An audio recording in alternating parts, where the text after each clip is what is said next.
आइए शुरुआत करते हैं अच्छी और सच्ची खबरों की। भारतीय संस्कृति में माता पिता की सेवा सबसे बड़ा धर्म माना जाता है और इसके लिए हमेशा श्रवण कुमार की मिसाल दी जाती है। दृष्टिहीन मां बाप को कंधों पर उठाकर श्रवण कुमार ने तीर्थ यात्रा करवाई थी। ये कहानी है, लेकिन हकीकत में जब ऐसी तस्वीरें सामने आई तो लोग हैरान रह गए। माता पिता को भंगी पर उठाए एक बेटे की तस्वीर वायरल हो रही है और सोशल मीडिया पर इसकी जबरदस्त चर्चा है। बिहार के रहने वाले चंदन कुमार ने अपनी पत्नी के साथ मिलकर बुजुर्ग माता पिता को बाबा धाम की यात्रा कराने का प्रण लिया। उन्हें लेकर मंदिर पहुंचे। इस दौर में ये तस्वीर एक बड़ा संदेश भी देती है। हमें इससे प्रेरणा लेनी चाहिए। लेकिन इस कहानी के साथ ही जुड़ी है बाबा धाम की कांवड़ यात्रा। सावन के महीने में सुल्तानगंज से देवघर की कांवड़ यात्रा चल रही है और हजारों हजार की तादाद में शिव भक्त इस यात्रा में शामिल हैं। क्या है इस यात्रा की अहमियत और कैसे पूरी होती है ये यात्रा, हम आपको विस्तार से बताएंगे। पहले इस अद्भुत कांवड़ यात्रा के अविस्मरणीय रंगों को दिखाते हैं।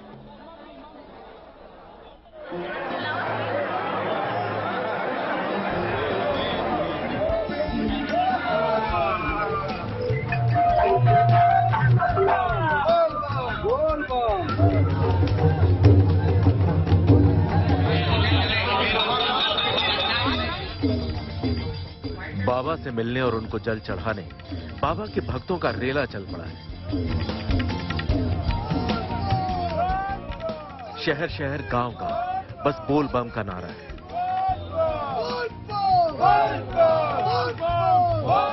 बाबा ही संबल है, बाबा ही सहारा है। इन दिनों जैसे हर रास्ता भगवान शंकर की नगरी देवघर की ओर जा रहा है। तन और मन दोनों शिव की भक्ति में सराबोर है।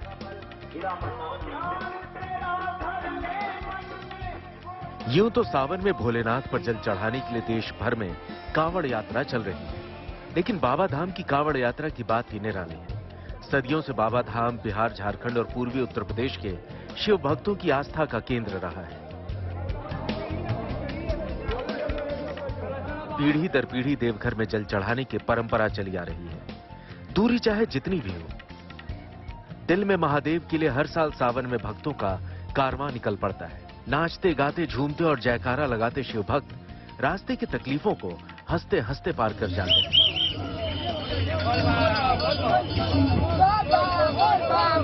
ना कोई दुख, ना शोक, ना शिकायत, मन में बस अपने आराध्य को देखने और उनको जल अर्पित करने की आकांक्षा।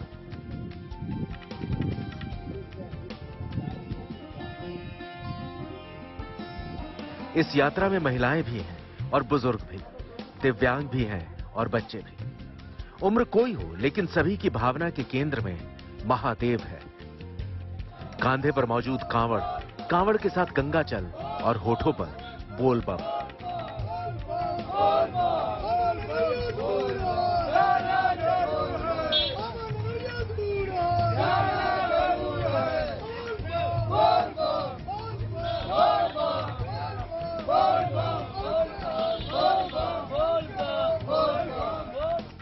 देवघर में मौजूद बैद्यनाथ मंदिर में जल चढ़ाने जा रहे इन भक्तों में न तो जाति का भेद है, न ही वर्ग का। ना कोई अमीर है, ना कोई गरीब, सब एक जैसे हैं। एक दूसरे के लिए सभी बम हैं। पूरी यात्रा के दौरान एक दूसरे के नाम के साथ बम लगाकर उसे आवाज दी जाती है।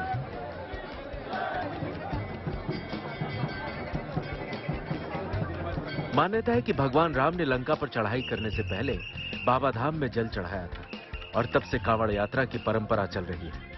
कोरोना काल के 2 वर्षों में यात्रा नहीं हुई, लेकिन इस साल जब यात्रा की अनुमति मिली तो जन सैलाब उमड़ पड़ा। कांवड़ में लगभग 8 सालों से मैं आ रहा हूँ। 2 साल तो लॉकडाउन में आ नहीं पाया।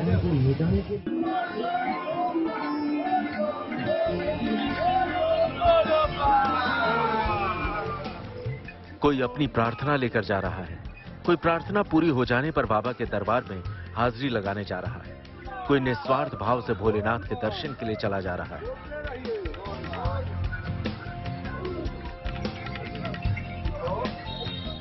एकदम दिल गदगद हो गया, एकदम खुश हो गए, एकदम मस्त हो गए।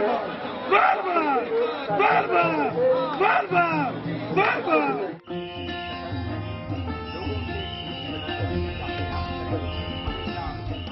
बाबा बैद्यनाथ को जल अर्पित करने के लिए कांवड़िए भागलपुर से 25 किलोमीटर पश्चिम में मौजूद सुल्तानगंज पहुंचते हैं।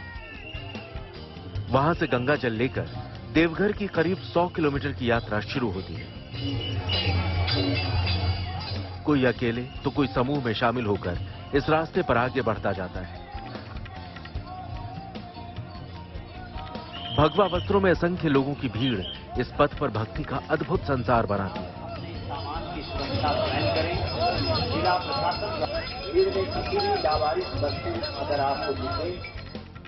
कांवड़ भी अनोखे और कई बार कांवड़िए भी अनोखे, कांवड़ भी अनोखे और कई बार कांवड़िए भी अनोखे। पटना से शिव भक्तों का एक समूह 54 मीटर लंबा कांवड़ लेकर जल चढ़ाने निकला है। सभी को सिर्फ 54 घंटों में यात्रा पूरी करके बाबा धाम को जल अर्पित करना है।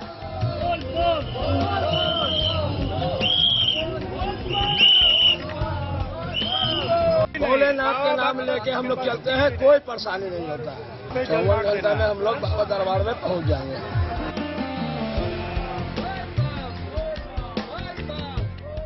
कांवड़ की ये तस्वीर सबसे ज्यादा चर्चा में है। जहानाबाद के रहने वाले चंदन कुमार अपने बुजुर्ग माता पिता को बहंगी पर लेकर कांवड़ यात्रा पर निकले हैं। पत्नी भी साथ है और इस तरह दोनों शिव भक्ति के साथ साथ माता पिता की सेवा की मिसाल बन गए हैं।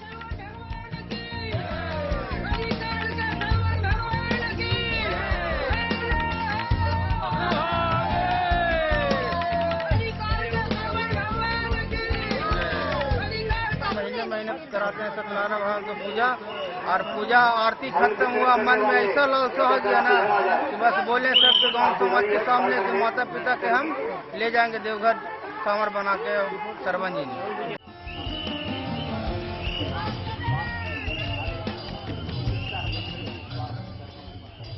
सुल्तानगंज से देवघर तक कांवड़ यात्रा की भव्यता भगवान शिव के व्यक्तित्व के अनुरूप है।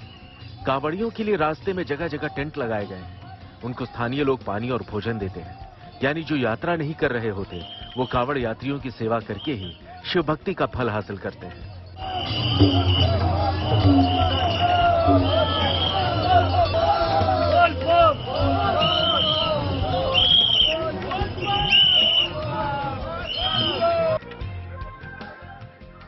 सावन के साथ ही बाबा धाम का श्रावणी मेला शुरू हो गया है। रोजाना लाखों श्रद्धालु लाइन में लगकर अपने आराध्य का जलाभिषेक कर रहे हैं। बाबा की नगरी में मानवों का महासागर मौजूद है, लेकिन खूबी देखिए कि यहां सब कुछ शांति और बड़े आराम से होता नजर आएगा। कहते हैं सावन में व्यवस्था का जिम्मा बाबा ही संभालते हैं, इसलिए कोई अव्यवस्था नहीं होती।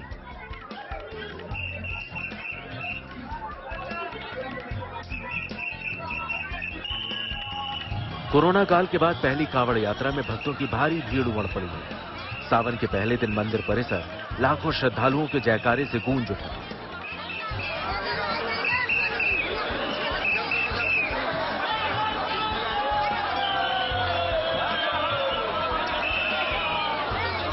बैद्यनाथ मंदिर में पहले 5 दिनों में 5 लाख से ज्यादा श्रद्धालुओं ने जल अर्पित किया और यह सिलसिला बदस्तूर जारी है।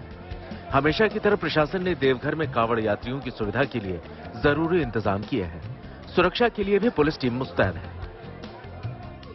सुल्तानगंज से बाबा की नगरी तक की कांवड़ यात्रा निरंतर चल रही है। अनगिनत भक्तों पर भगवान शिव का आशीर्वाद बरस रहा है। देवघर से शैलेंद्र मिश्रा के साथ bureau report, good news today.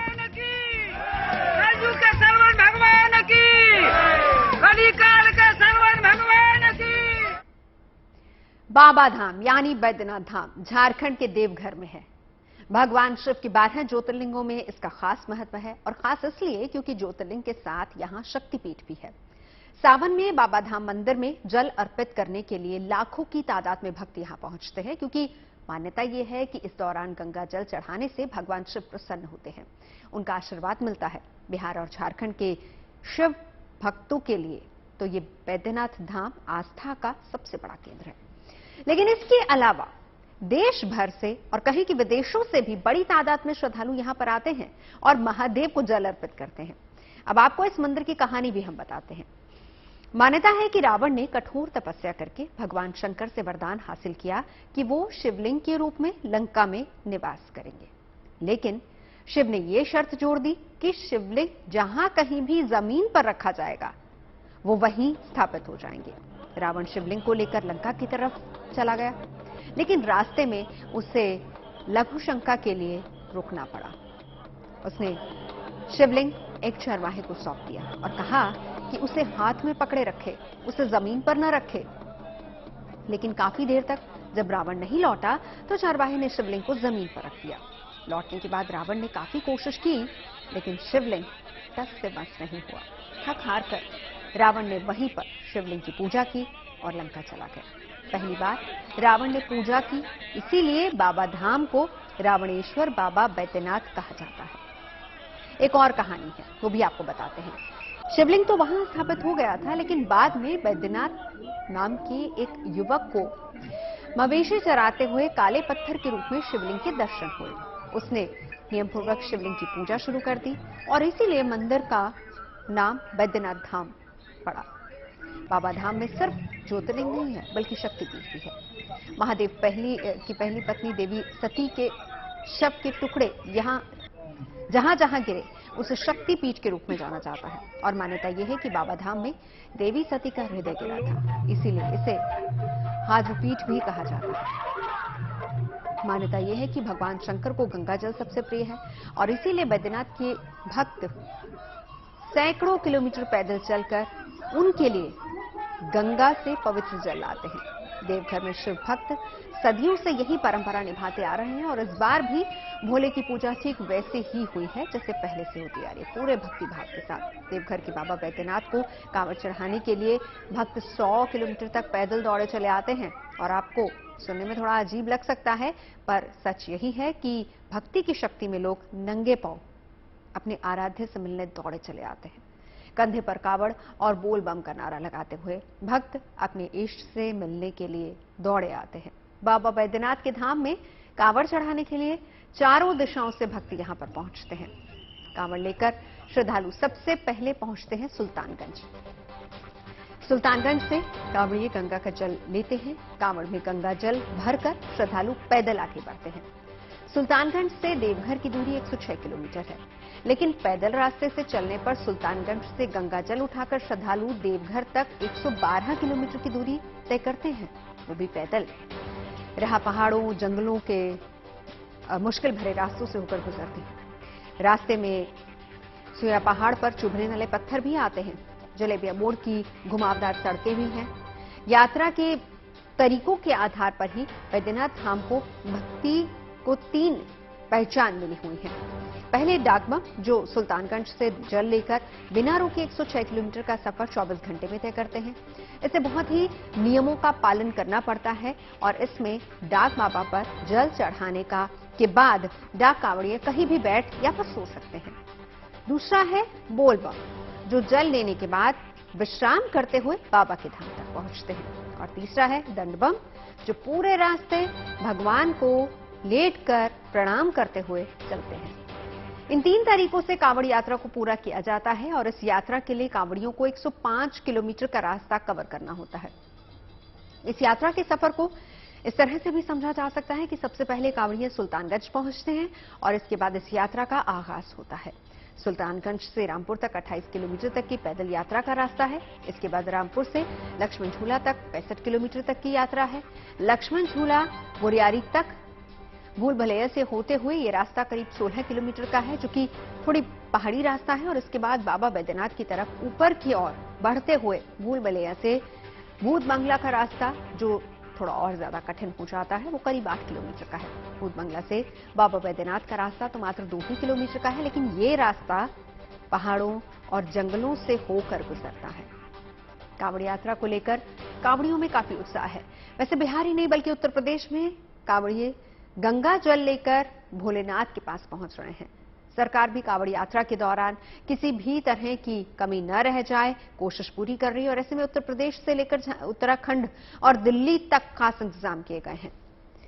यात्रा की तैयारियों को लेकर गाइडलाइंस जारी की गई हैं। इस दौरान कांवड़ियों का अनोखा अवतार भी देखने को मिल रहा है और वहीं तिरंगे की कांवड़ बनाई गई तो कहीं भोले बाबा को सजा के यात्रा निकाली जा रही है। कोई नाचते गाते कांवड़ यात्रा में झूमते हुए यात्रा पूरी कर रहा है।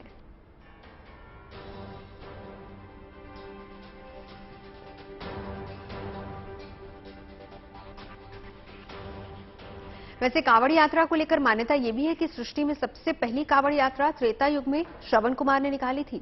श्रवण कुमार अपने माता पिता को कांवड़ में बिठाकर हरिद्वार गंगा स्नान के लिए ले गए और फिर वहां से लौटते वक्त अपने साथ में गंगा जल भी लेकर आए और इसी गंगा जल से उन्होंने अपने माता पिता द्वारा शिवलिंग पर अभिषेक किया। मान्यता यह भी है कि तभी से कांवड़ यात्रा प्रारंभ हुई और तब से लेकर आज तक कांवड़ यात्रा में कोई बहुत सारे बदलाव देखने को मिले हैं, लेकिन आस्था में कोई कमी नहीं आई।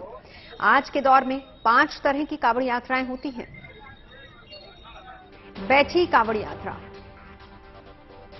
बैठी कांवड़ यात्रा के दौरान कांवड़िए कांवड़ को जमीन पर रख सकते हैं। एक डाक कांवड़ यात्रा भी है और डाक कांवड़ियों को कांवड़ के साथ दौड़ना पड़ता है, बिना रुके वो चलते हैं। खड़ी कांवड़ यात्रा। खड़ी कांवड़िए ना तो कांवड़ को लटका सकते हैं और ना ही उसे फर्श पर रख सकते हैं। जब वो आराम कर रहे हों तो उसे किसी और को पकड़ने के लिए कहा जाता है झूला कांवड़। झूला कांवड़िया अपने कांवड़ को लटका सकते हैं लेकिन उसे जमीन पर नहीं रख सकते।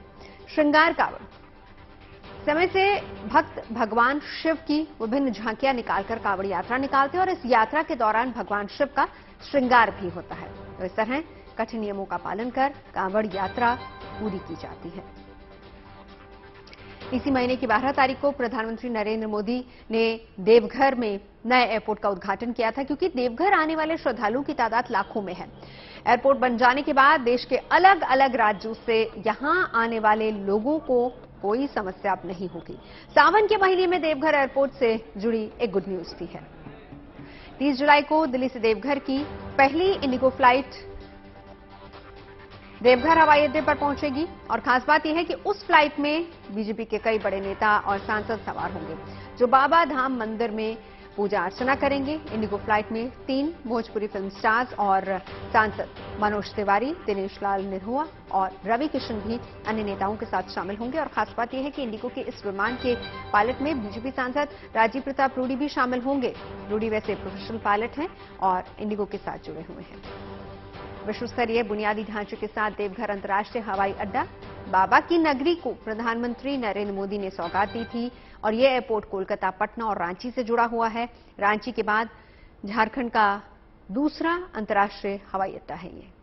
प्रियता वैसे किसी से छिपी भी नहीं है। 2010 में लॉन्च हुए सोशल मीडिया ऐप इंस्टाग्राम को पूरी दुनिया में 100 करोड़ से ज्यादा लोग इस्तेमाल करते हैं।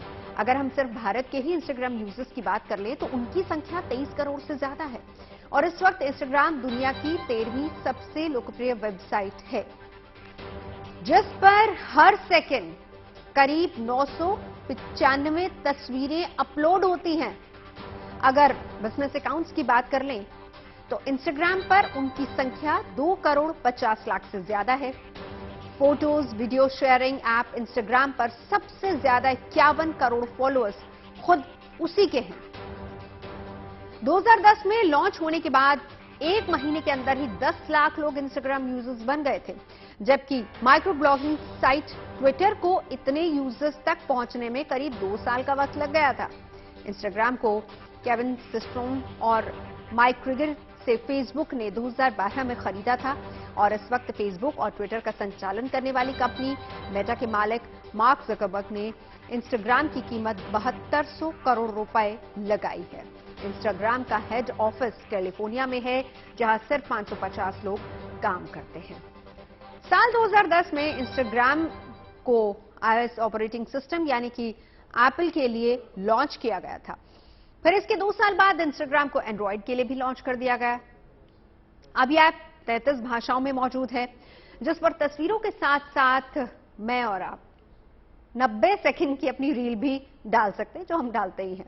इसके अलावा लोग IGTV यानी कि इंस्टाग्राम टेलीविजन पर अपना वीडियो भी शेयर कर सकते हैं, जिसकी ड्यूरेशन यानी अवधि की कोई लिमिट है नहीं। इंस्टाग्राम पर किसी के साथ जुड़ने के लिए उनको फॉलो करना होता है और उसके लिए बस एक फॉलो बटन ही प्रेस करना है।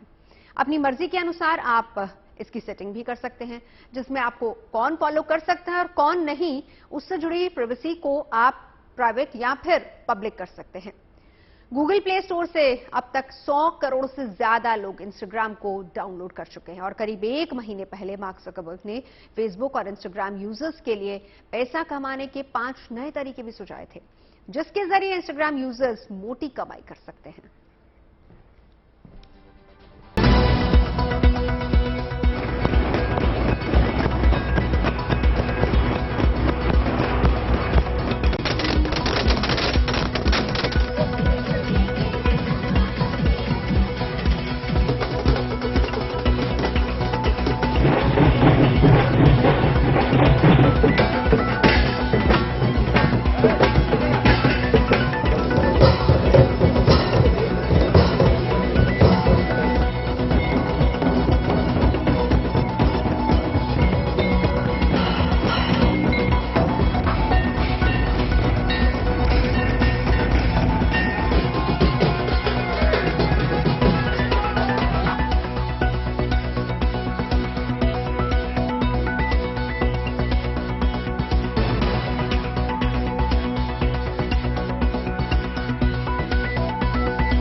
चलिए रुक करते अगली अच्छी खबर का। देश को आज 15वां राष्ट्रपति मिल गया है। एनडीए की उम्मीदवार द्रौपदी मुर्मू ने बड़ी और ऐतिहासिक जीत दर्ज की है। द्रौपदी मुर्मू देश की पहली महिला आदिवासी राष्ट्रपति हैं और इस चुनाव में विपक्ष की ओर से यशवंत सिन्हा मैदान में थे, लेकिन उन्हें करारी शिकस्त मिली। माना जा रहा है कि बड़ी तादाद में विपक्षी दलों के सांसदों ने भी द्रौपदी मुर्मू के लिए ही मतदान किया।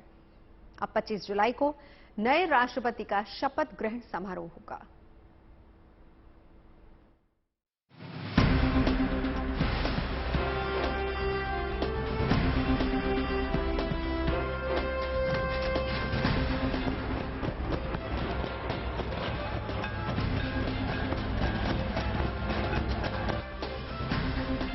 ये वो गौरवशाली इमारत है जो दुनिया के सबसे मजबूत लोकतंत्र का परिचय देती है।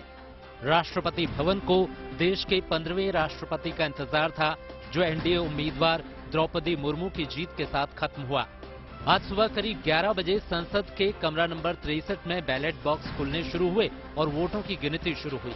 पहले राउंड में यशवंत सिन्हा को 208, जबकि द्रौपदी मुर्मू को 540 वोट मिले और फिर अंतिम फैसला भी द्रौपदी मुर्मू के हक में आया। द्रौपदी मुर्मू का जीतना तय था, क्योंकि उन्हें एनडीए दलों के साथ ही शिवसेना, बीजेडी और वाईएसआर कांग्रेस का समर्थन हासिल है, जबकि यशवंत सिन्हा को कांग्रेस, टीएमसी, एनसीपी और एसपी का सपोर्ट मिला। राष्ट्रपति चुनाव के लिए 18 जुलाई को वोटिंग हुई थी, जिसमें संसद में बने बूथों में 728 वोट डाले गए। इनमें से 719 सांसद थे, जबकि 9 विधायकों को भी संसद में वोटिंग की अनुमति मिली थी। खास बात ये रही कि संसद में कुल तय वोटों में से 98.91% वोटिंग हुई थी। अब नतीजों की औपचारिकता भी पूरी हो चुकी है, जश्न का दौर भी शुरू हो गया है और इसी के साथ ही एडविन लैंडसियर लुटियंस की ये भव्य रचना एक और ऐतिहासिक क्षण की गवाह बनने जा रही है। राष्ट्रपति रामनाथ कोविंद का कार्यकाल 24 जुलाई को खत्म हो रहा है और 25 जुलाई को द्रौपदी मुर्मू राष्ट्रपति पद की शपथ लेंगी। लेकिन राष्ट्रपति भवन मैडम प्रेसिडेंट के स्वागत की तैयारी में अभी से जुट गया है। Bureau report, good news today. Draupadi Murmu केवल दूसरी महिला राष्ट्रपति ही नहीं, बल्कि देश की पहली आदिवासी महिला राष्ट्रपति बनने वाली हैं। और इस खुशी से द्रौपदी मुर्मू के गांव और परिवार में भी खुशी का माहौल है। द्रौपदी मुर्मू के भाई से हमारे संवाददाता सूर्याग्नि ने बात की। सुनिए बहन की जीत को लेकर भाई ने क्या कहा। राष्ट्रपति द्रौपदी मुर्मू के भाई तरनी सेन टूडू जी हमारे साथ हैं। दादा, जब पहली बार आपसे बातचीत हुई थी, आपने कहा था आपकी दीदी जीतेंगी, और ये सिर्फ आप नहीं बल्कि आपके पूरे गांव वाले और जो टाउन है वो सोचता है। ये अभी हम बोल सकते हैं कि हाँ, आपकी जो भविष्यवाणी थी वो सच हुई, क्या बोलेंगे? बस साथ छुए, इसीलिए हमको बहुत खुश लगता है। और पहले से भी मतलब हम तो सोचे थे दीदी जीतेगा जरूर, लेकिन जीता, वो तो बहुत बड़ा खुशी का बात था हमारे लिए। आपने बचपन की तस्वीरें भी दिखाई थी, आपने कहा था कि मतलब वो आप सबसे छोटे थे, तो अभी तो आपकी दीदी देश की दीदी बन गई है। वो तो राष्ट्रपति दीदी, देश की राष्ट्रपति दीदी बन गया, उससे खुशी का बात और क्या हो सकता है। हम तो बहुत खुश में है, कहे मेरे दीदी एक राष्ट्रपति हो गया, मैं उनका भाई हूँ, उसका चलते मेरे को बहुत। उनके घर में जश्न है और राजधानी में भी लगातार मुर्मू की जीत को लेकर जश्न जारी है। तस्वीरें हम आपको वो भी दिखाते हैं। बताएं कि मुर्मू की जीत के लिए जरूरी 5,43,261 वोट तीसरे राउंड में ही मिल गए थे। थर्ड राउंड में ही मुर्मू को 5,77,777 वोट मिले थे और वहीं यशवंत सिन्हा को 2,61,062 वोट ही मिले। आज देश को पहली आदिवासी महिला राष्ट्रपति मिलने जा रही है, तो आप इस बात का अंदाजा लगाइए कि भारतीय जनता पार्टी के लिए कितनी बड़ी जीत है, जिसको 3 दिन के लिए भारतीय जनता पार्टी जो है वो सेलिब्रेशन करेगी। लगभग 1,35,000 गांव में जो है सेलिब्रेशन चलेगा। आप वोटों का अंतर देखिए, अगर द्रौपदी मुर्मू को 5,77,777 वोट मिले हैं, तो वहीं यशवंत सिन्हा को 2,61,062 वोट मिले हैं। दुगने से भी कहीं ज्यादा का अंतर ये बताता है कि भारतीय जनता पार्टी ने द्रौपदी मुर्मू को राष्ट्रपति पद का उम्मीदवार घोषित करके एक मास्टर स्ट्रोक लगाया था। न सिर्फ गैर एनडीए के और गैर यूपीए के घटक दलों को जोड़ा, बल्कि यूपीए के घटक दलों में भी सेंध लगाई। जेएमएम शिवसेना जो उद्धव ठाकरे की गुट है, उन्होंने भी द्रौपदी मुर्मू के पक्ष में वोट करके ये बता दिया है कि देश के अंदर अब जो है वो एक महिला आदिवासी बनने जा रही है और कोई भी राजनीतिक दल जो अपनी ट्राइबल सीटों पर राजनीति करता है वो कहीं इससे अछूता नहीं रहेगा। और इसीलिए जेएमएम ने जो है वो कांग्रेस के साथ सरकार चलाते हुए जो है द्रौपदी मुर्मू को जो है उम्मीदवार बनाया। मैं फिर से अपने कैमरामैन रवि से कहूंगा वो दिखाएं यहाँ के दृश्य, और आप देखिए कि किस तरीके से जो है लगातार यहाँ पर जब से पहले राउंड की गिनती शुरू हुई है तब से यहाँ पर इसी तरीके से जो है वो उड़ीसा का जो पारंपरिक नृत्य है वो देखने को मिल सकता है। ये लोग आसाम से आए हैं और वहाँ का पारंपरिक और सांस्कृतिक नृत्य हो रहा है। न सिर्फ आसाम का, बल्कि आप देखिए तो नागालैंड के जो ट्राइबल्स हैं वो भी यहाँ पर हैं और वो भी यहाँ पर अपने नृत्य को करते हुए। जी मैं इनसे पूछता हूँ, यहाँ आप कहाँ से आए हैं? हम आसाम से आए। आप भी आसाम से हैं? तो यहाँ पर आप लोग जो नृत्य कर रहे हैं, आपको लगता है पहली ट्राइबल नेता यहाँ चुनी गई है? ये आदिवासी डांस? आदिवासी नहीं है, आसामी से, असमी डांस है, कार्बी ट्रेडिशनल डांस है ये हम लोग का। आसाम का ये मैंने आपका ट्रेडिशनल डांस है, ये ट्रेडिशनल डांस है। क्या नाम है इस डांस का? इसका कार्बी। आप देख सकते हैं कि यहाँ किस तरीके से जो है वो लोक संगीत के साथ साथ यहाँ खुशियों का इजहार करते हुए इन चेहरों को देखिए, जो ये चीज का अंदाजा लगाना मुश्किल है कि पहली बार कोई आदिवासी महिला जो है वो देश की राष्ट्रपति बनने जा रही है।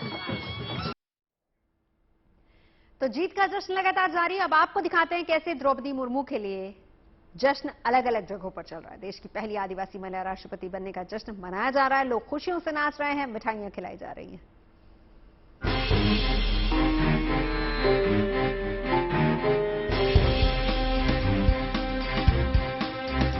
महामहिम राष्ट्रपति जी,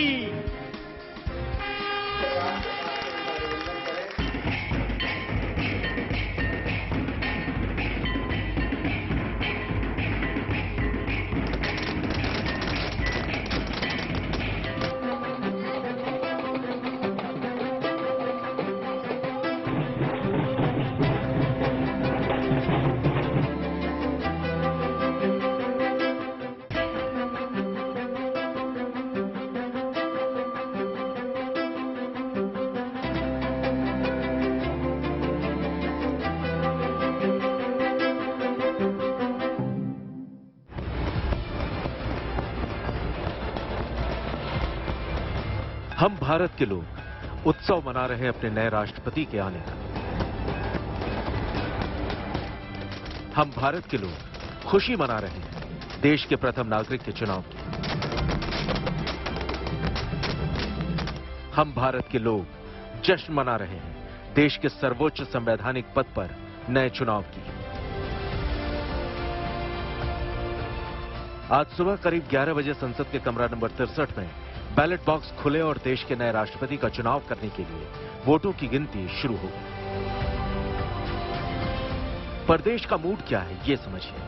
वहां संसद के वोटों की गिनती शुरू भर हुई और देश में सड़कों पर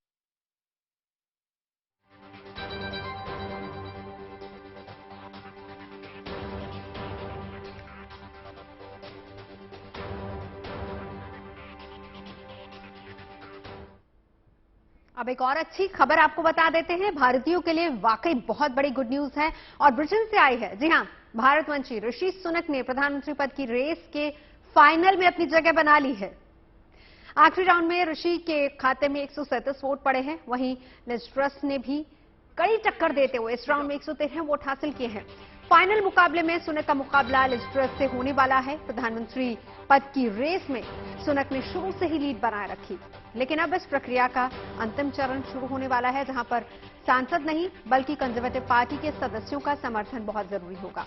दोनों उम्मीदवार पूरे देश में टोरी यानी कि कंजर्वेटिव पार्टी के सदस्यों के बीच अपने लिए वोट मांगेंगे, जिसके बाद टोरी पार्टी के करीब 2.25 लाख सदस्य अपने नेता के लिए डाक के जरिए वोट डालेंगे और इन डाक मतपत्रों की गिनती कर 5 सितंबर को विजेता की घोषणा की जाएगी। लेकिन जैसा कि जानकार मान रहे हैं कि फाइनल की लड़ाई सुनक के लिए आसान नहीं होगी। हाल के सर्वेक्षण के आंकड़े बताते हैं कि टोरी सदस्यों की वोटिंग में लिज ट्रस को बढ़त हासिल है। ऐसे में ऋषि सुनक 5 दौर का चुनाव जीतकर भी हार सकते हैं। लेकिन अभी बहुत सारे किंतु परंतु हैं। एक ओपिनियन पोल में ऋषि सुनक को प्रधानमंत्री के लिए पहली पसंद माना जा रहा है, यानी नतीजा उनके पक्ष में भी आ सकता है, क्योंकि ऋषि सुनक भारतवंशी हैं, इन्फोसिस के चेयरमैन रह चुके नारायण मूर्ति के दामाद हैं और इसीलिए भारतीयों के लिए उनका प्रधानमंत्री बनना बहुत बड़ी बात होगी। ब्रिटेन की राजनीति को देखते हुए सुनक का यहां तक पहुंचना बहुत बड़ी बात है। बोरिस जॉनसन सरकार में वित्त मंत्री रह चुके हैं सुनक। कोरोना काल में उनके अच्छे फैसलों की वजह से ही उनको काफी लोकप्रियता मिली थी, लेकिन कंजर्वेटिव पार्टी के ज्यादातर सदस्य उनको अपना समर्थन देंगे, इसे लेकर संशय फिलहाल बना हुआ है। और ऐसा इसलिए भी है क्योंकि इस्तीफा दे चुके प्रधानमंत्री बोरिस जॉनसन खुले तौर पर सुनक के खिलाफ हैं। उन्होंने साफ कहा था कि वो ऋषि सुनक के अलावा किसी भी दूसरे उम्मीदवार को प्रधानमंत्री बनता देख सकते हैं, और ऐसा इसलिए क्योंकि वो अपनी सत्ता गंवाने के लिए ऋषि सुनक को ही जिम्मेदार मानते हैं। अब बोरिस जॉनसन के विरोध में के बावजूद सुनक प्रधानमंत्री की फाइनल राउंड में पहुंच गए हैं, तो ये मामूली बात भी नहीं है। वैसे संसद में आखिरी भाषण देते हुए जॉनसन ने जिन शब्दों का इस्तेमाल किया उसकी भी बहुत बड़ी चर्चा हो रही है, और सभी को धन्यवाद देने के बाद बोरिस जॉनसन ने कहा कि हस्ता ला विस्ता बेबी। हस्ता ला विस्ता स्पेनिश भाषा का एक शब्द है जिसका मतलब होता है कि फिर मुलाकात होगी। आमतौर पर एक दूसरे को विदा करते वक्त हस्ता ला विस्ता कहा जाता है। जिस ऊर्जा और हंसी के साथ बोरिस जॉनसन ने संसद से विदाई ली थी उसकी चर्चा हो रही है। Mr. Speaker, I want to thank everybody here and hasta la vista, baby. Thank you. Thank you. Mr. Speaker, I want to thank everybody here and hasta la vista, baby. Thank you. Thank you. अब आप सोच रहे होंगे कि Boris Johnson का हस्ता ला vista baby कहना क्यों चर्चा में है। असल में ये फ्रेज 1991 में आई आर्नोल्ड श्वार्ज़नेगर की फिल्म टर्मिनेटर 2 जजमेंट डे की वजह से बेहद लोकप्रिय हुआ था, और इस फिल्म में टर्मिनेटर अपने दुश्मन पर हमला करते हुए कहता है हस्ता ला विस्ता बेबी। फिल्म में आर्नोल्ड श्वार्ज़नेगर का ये अंदाज लोगों को बहुत पसंद आया था और तब से ये फ्रेज बहुत इस्तेमाल किया जाता है। Hasta la vista, baby. Hasta la vista, baby. Hasta la vista, baby. खबरें सच्ची होनी चाहिए, अच्छी खुद ब खुद लगती हैं। Navjot Randhawa signing off. आप सुनते रहिए गुड न्यूज और देखते रहिए गुड न्यूज टुडे।